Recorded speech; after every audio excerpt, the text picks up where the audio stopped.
this is frozen. That's why it took so long to cut. What I'm doing here is putting in a temporary corner footing, essentially for the pier for the porch that I'm putting on, or the shed roof or shed addition on the back of the cabin. That deck is something I did. I can't remember when I did that last year, I think. But that 6x6 hemlock underneath here, underneath the cabin itself, I have a piece of membrane under it, the waterproof membrane, and then I coated in pine tar, that pine tar that I made over by the fire pit 2 years ago. So that's sort of waterproofed, or waterproof well enough that I'm confident that it's going to last a number of years before I need to get under there and replace that. But where it comes out past the cabin, I did not put that pine tar on it. It's supported on rocks about halfway.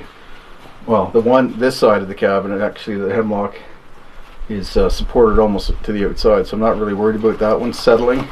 It'll settle as whatever settling occurs will be this entire side of the cabin. So I don't really mind if that moves a little bit. The other side, I'm putting this temporary pillar in, but that could create a problem that if that side of the cabin sinks or raises a little bit. Although I don't anticipate much of any of that, because this is basically bedrock with gravel on top of it, stones and gravel that I put in. So it drains pretty well, and I don't think much frost, if any, gets into that. So when I put this in, it's never going to shrink this way, but it probably will move with the frost. The issue with that, because I hit a big rock, but I don't think it's bedrock when I was digging.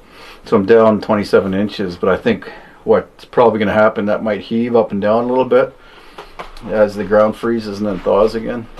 If it does that, there's the potential that it's going to shift that whole side of the cabin a little bit. So I'm going to have to keep a close eye on it.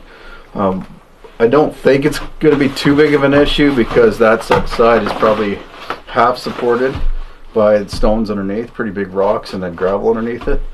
But if it does shift a little bit, well, either way, I'm going to pull this out in the spring. That big rock, I'm going to reposition that, get some gravel underneath it so the water can drain and not form ice, which would shift that quite a bit.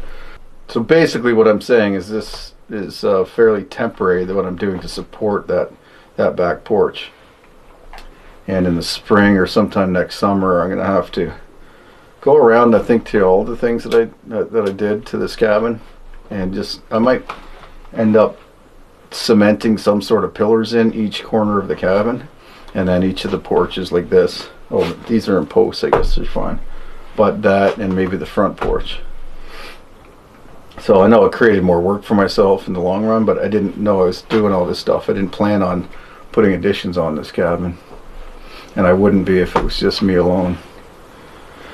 But that's kind of the fun of this homestead anyways, that I get to keep adjusting it and using new materials and trying out new techniques and stuff. So I'm happy. Anyway, I'm going to get this in, clear the snow and ice off that deck, get all that stuff moved out of the way, and then probably go in for dinner and build those walls, build that shed tomorrow.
sauna pup. You want to stay in? I think you should stay in. This is really cold.